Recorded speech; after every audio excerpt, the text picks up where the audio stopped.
Pakistan opens land trade routes to Iran, allowing the transit of goods. It's a much-needed reprieve for both economies, but does it undercut Washington's pressure campaign on Tehran? And how will it impact the Islamabad-mediated talks to end the war? This is Inside Story.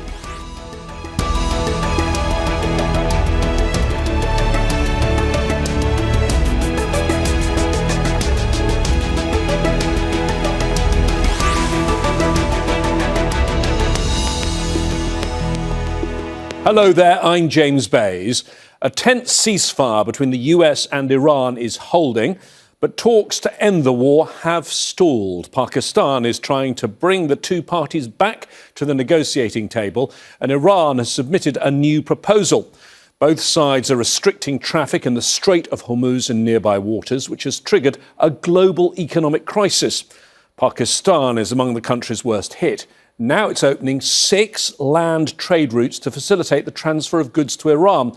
That could bring some relief, but it won't make a difference to the bigger problem of energy shortages worldwide. Is this just an attempt to convince Iran to restart negotiations? And how will it impact the talks? We'll discuss these issues with our panel of guests in just a moment. But first, this report from Ferdiakar. With talks between Iran and the United States stalled, the waters of the Strait of Hormuz have been effectively impassable for 2 months. Iran's restrictions on shipping are largely preventing Gulf countries from getting oil or gas out or goods in. And since early April, the US has blockaded Iranian ports, severely impacting what was a reliable source of income for one of the most sanctioned countries in the world. The blockade has cut off Iran from a range of imported goods and forced container ships to reroute. Many are now docked in Pakistan. This week, Pakistan said it would open 6 land corridors from its ports to enable the transfer of Iran-bound goods. The announcement followed a visit by Iranian Foreign Minister Abbas Araghchi. The agreement enables Pakistan to generate revenue for its economy, which has been taking strain during the regional conflict. But the route bypasses, in part, the US blockade on Iran's ports, and comes as Islamabad has positioned itself as a mediator in talks between the US and Iran to end the war. Pakistan's transit scheme is designed to transport general goods and could not feasibly be used to move Iranian oil, which is internationally sanctioned. It's unlikely to have an impact on Iran's ability to sell energy products, but it could provide some reprieve for its war-ravaged economy. And while reaction from Washington has been muted, some analysts warn the US could see Pakistan's move as undermining its maximum pressure campaign on Iran, which President Donald Trump insists is working. Iran can't let Iran have a nuclear weapon, and their economy is crashing. The blockade is incredible. The power of the blockade is incredible. They're not getting any money from oil. And hopefully it can be worked out very soon. Tehran has ruled out direct negotiations while the blockade remains in place. While the US is demanding Iran abandon its entire nuclear development program, Pakistan must mediate that impasse while maintaining ties with both its most powerful ally and one of its largest neighbors. Ferdiakar, Al-Jazeera for Inside Story. A lot going on, but is any of it actually moving us in a forward direction? Let's discuss this today with our guests who are joining us. From Istanbul, Senator Mushahid Hussain Saeed, a defence and foreign policy specialist. He's also a former Pakistani information and culture minister. Setara Siddiqui is in Isfahan, Iran. She's an assistant professor at the University of Tehran who specialises in US-Iran relations. And in Heidelberg in Germany, Ross Harrison, a senior fellow at the Middle East Institute in Washington, D.C. He's author of Decoding Iran's Foreign Policy, Strategic Interests, Power and Influence. Hello and welcome to you all. If I can start with you, Senator Mushahid Hussain. Let's start with this order that came through from the Ministry of Commerce of Pakistan. I'm reading it here, the Transit of Goods Through Territory of Pakistan order. Why did Pakistan decide to do this? Well, Pakistan is a stakeholder in the region, and Pakistan is a very close friend of Iran, which is a brotherly Muslim neighbor with a 900 kilometers long border. So it's also a gesture of goodwill towards Iran because they needed this economic lifeline. It's also good for Pakistan. It gives us access to Central Asia and West Asia via Iran. It gives Iran access to the Arabian Sea via the Pakistani ports of Karachi and Gawada. And it also activates the Gawada port, which has been there. And we don't have to go through Afghanistan anymore to reach Central Asia, as was the case in the past. So I would say it's win-win for all concerned. And it's certainly a friendly gesture. It's not negative or hostile towards any country. But it was announced with no fanfare at all, Cetera, and it was announced straight after the Iranian Foreign Minister, Abbas Araghchi, was in Islamabad for talks. What does Iran get out of this? So the two nations have been friends for a very long time, and there is a lot of common cultural and historical shared grounds between the two. And this came because Pakistan wanted to show its willingness to cooperate with Iran more than before, as part of also mediating between Iran and the United States, but also for Pakistan and Iran to act as sovereign nations and give a message to the United States that they will not allow the United States to continue dictating what the nations in the region have to do. Iran is using these corridors and the opportunity that Pakistan is offering the country in order to partially, at least, make up for the blockade that the United States has imposed on Iran.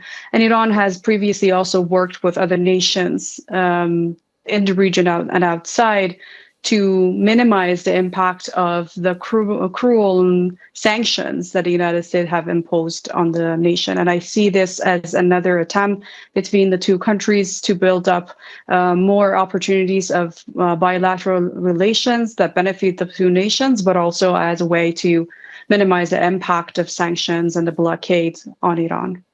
Ross, you've heard Cetera and Mushahid both talk about the friendly relations between Pakistan and Iran. How will this be seen in Washington? Because Washington has got now its own blockade of the Strait of Hormuz. It's pursuing a pressure campaign, a sanctions campaign. Will it be happy with this? Well, James, it's hard to know because we haven't seen much coming out of Washington at this juncture. Listen, the words that are coming out of the White House suggest maximum blockade and applying maximum pressure on the Islamic Republic on the assumption that the Islamic Republic will capitulate at some point in time. So my sense is that generally, given that the lack of nuance that we typically see coming out of this White House, that it will not be perceived as positively. But in some ways, if in fact the White House is looking for some way to end this conflict and understands that Iran may not capitulate, regardless of how much economic pressure is put upon it, then maybe not commenting or at least not overreacting could send a signal to the Iranians that the United States is trying to allow Iran or to give a certain amount of space for Iran to develop some kind of an off-ramp and perhaps be an early, very early, an indeterminate signal of some kind of escalation, de-escalation. Mushahid, how do you think, given that this happened behind the scenes, do you think that the US was given a heads up about this by Pakistan before it did it, and that Pakistan is trying to use this as a carrot? We now are hearing that there is some sort of new Iranian proposal. Well, Pakistan has been trying to act as an honest broker between Washington and Tehran, and we are very grateful that both countries, Iran, the Islamic Republic of Iran, and the United States of America have reposed confidence in Pakistan, and they have the trust in us. We don't need to ask anybody's permission to do what is in our sovereign right. And with Iran, as was rightly mentioned, we have long-standing a track record of a great close rapport. And this was the need of the hour. And let's be also very clear that we are trying to help Mr. Trump come out of this Iran quagmire, which is a war of his own choice, which was his monumental miscalculation at the behest of Netanyahu. And I think that he realizes that if anybody can get him an off-ramp, it's Pakistan through our good offices with Iran as well. So I think that we are inching forward. And remember, Trump is working on a certain deadline because in 2 weeks' time, he has to be in Beijing on 14th of May. And I think he'd like to wrap it up before that.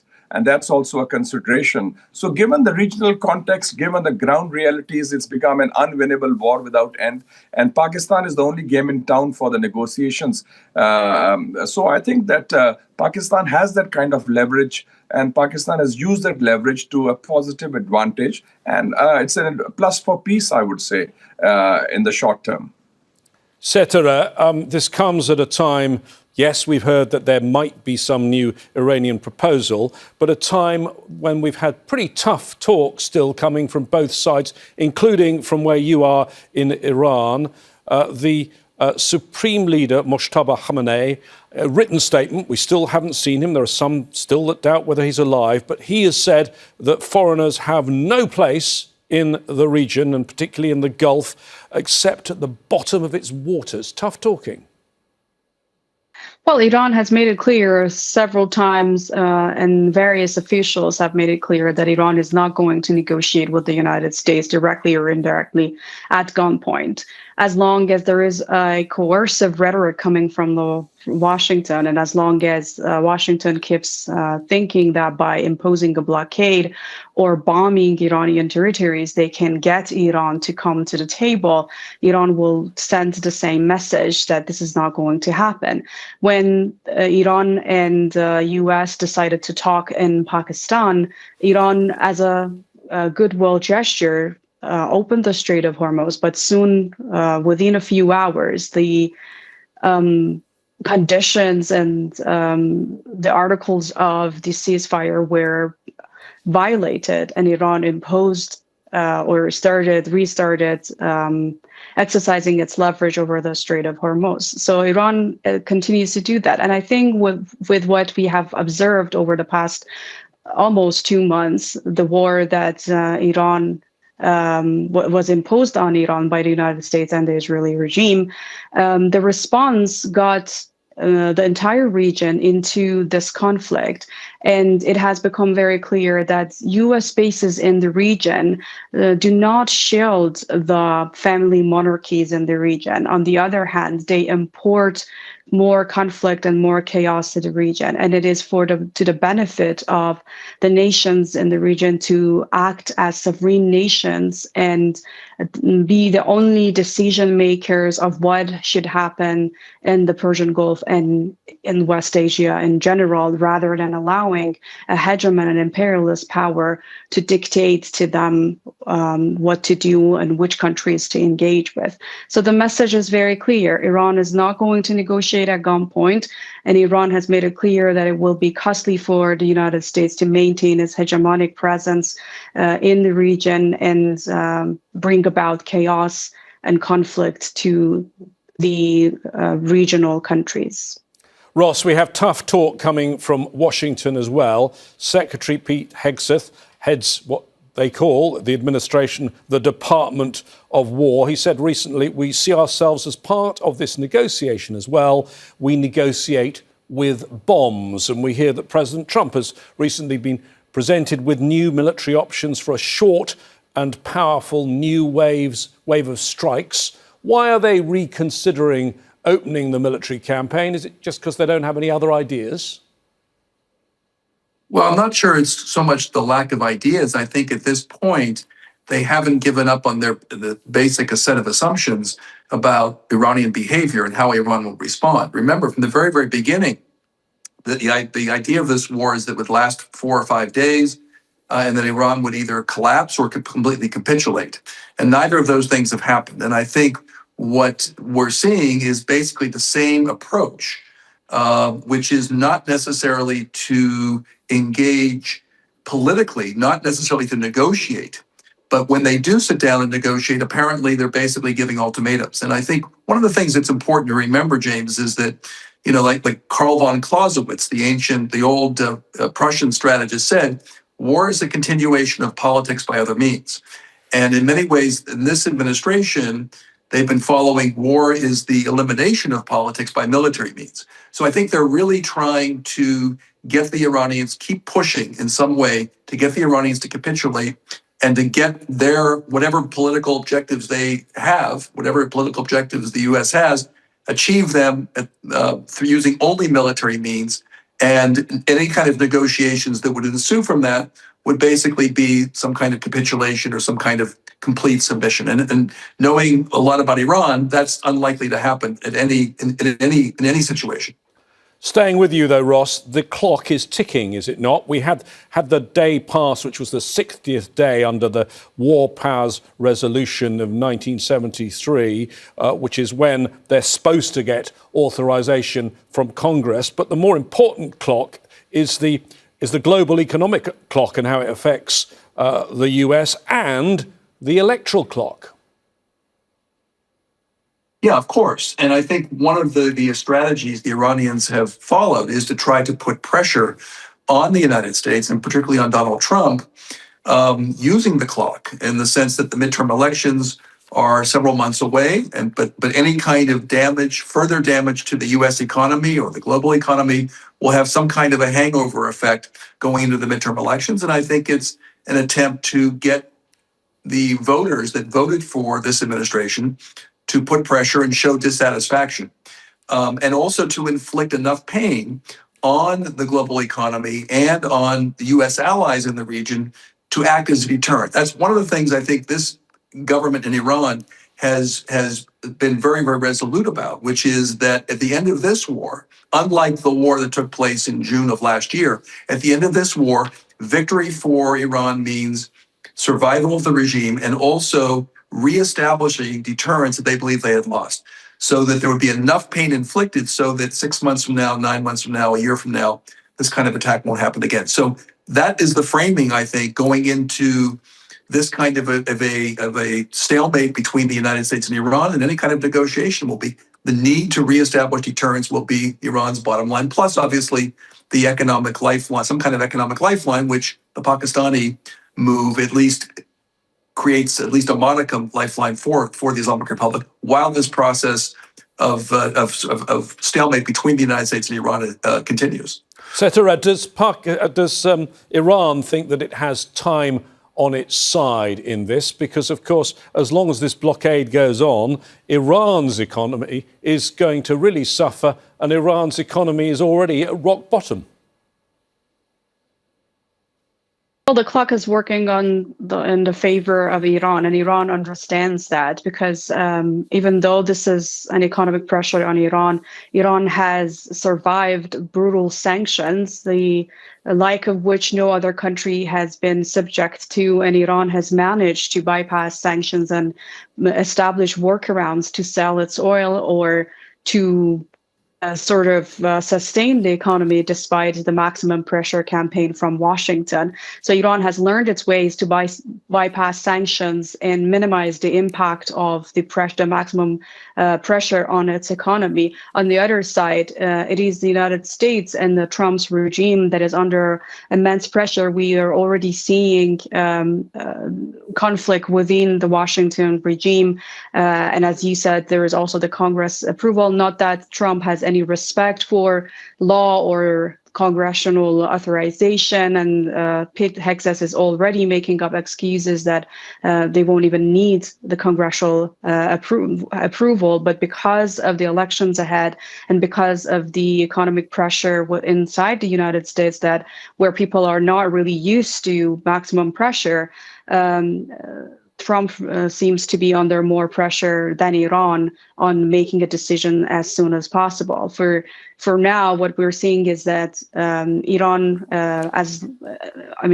besides the corridors with Pakistan, Iran has also worked on a railway with China previously, working through Central Asia, and Iran is not an island. The Strait of Hormuz is not Iran's only option. Of course, this is going to take time, and Iran has to work through it, but Iran can find other ways to sell its oil. As I said, Iran has bypassed sanctions and tried to establish workarounds in order to get some revenue. Plus, something around 40 to 50% of Iran's oil consumption is domestic, and the pressure coming from outside is something that Iran can, over time, sustain. But on the other hand, we're seeing that the U.S. Army is under pressure, and it seems that they are already talking about how this is not going to be sustainable for the United States to maintain a long-term presence in the Persian Gulf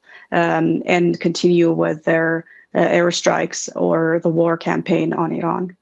Mushared, is there also real problems here for Pakistan economically? Yes, pride on one side of holding those talks and having the high-level delegation there, but at the same time, people are suffering. So you've got to balance that national pride with growing discontent.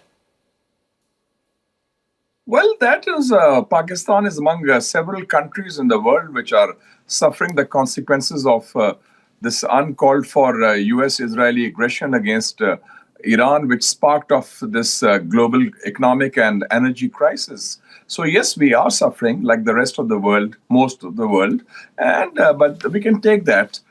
Frankly, because we have other options also vis-a-vis the region, vis-a-vis China and other Muslim countries. So that we can take. But I think that we are working very seriously that the time has come perhaps that Mr.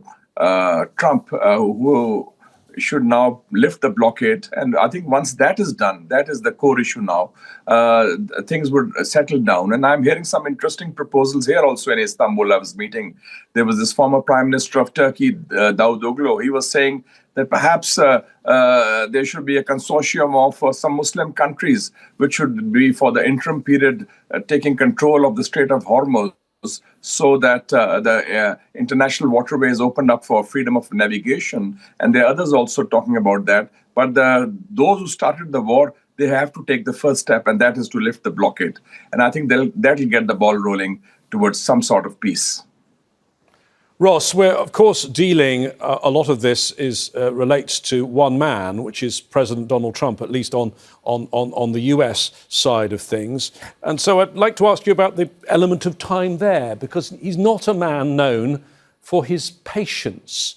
Do you think he may lose patience in Pakistan and its role as a mediator, maybe lose patience in diplomacy altogether?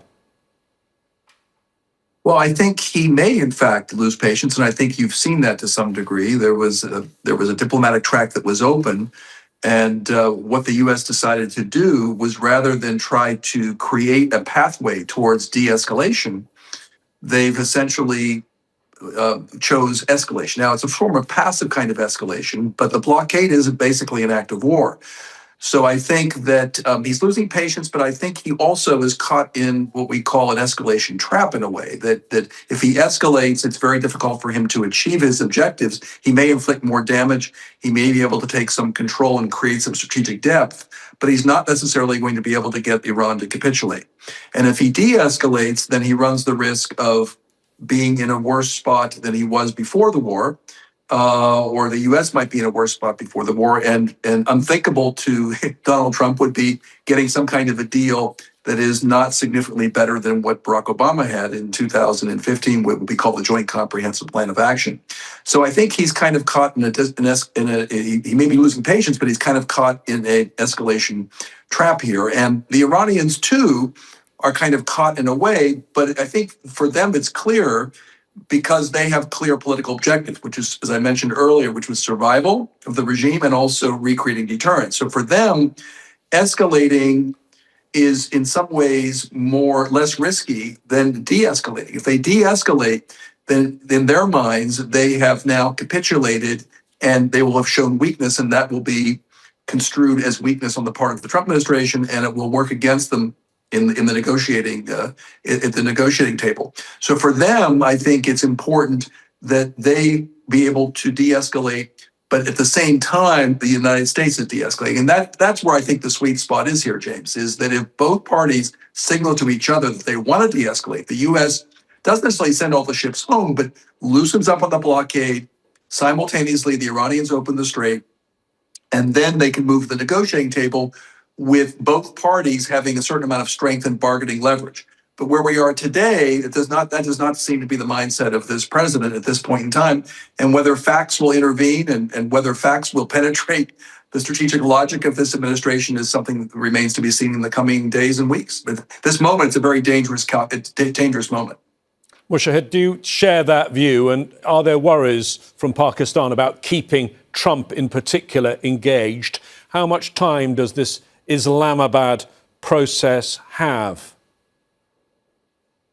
I would say we're looking at weeks because I do not share this pessimism. I think that Trump is a realist. He's a man in a hurry. There's war weariness in Washington, D.C. He knows this has become an unwinnable war. He wants to get out of the Iran quagmire and he wants to call it quits. And he wants a safe, face-saving exit, which we are trying to provide in one form or the other. So I don't think war is an option on either side, and certainly not Trump. And he's had enough of the war thing. And he was pushed into it anyway by Netanyahu, probably trapped by the Epstein files, I guess. So I think that some sort of face-saving would be found out, and I think it will be more or less weeks rather than months. And it will be Trump who will blink first. Thank you very much, Ross Harrison, Mushahid Hussain Syed and Setareh Siddiqui. For the very latest, as well as comprehensive analysis on the current situation, take a look at our website, aljazeera.com. For further discussion, you can visit our Facebook page. That's facebook.com/AJ Inside Story. And you can also post your views on X. There we are, at AJ Inside Story. For now, that's it from me, James Bays, and the team here. Stand by. Al Jazeera's coverage continues in just a moment.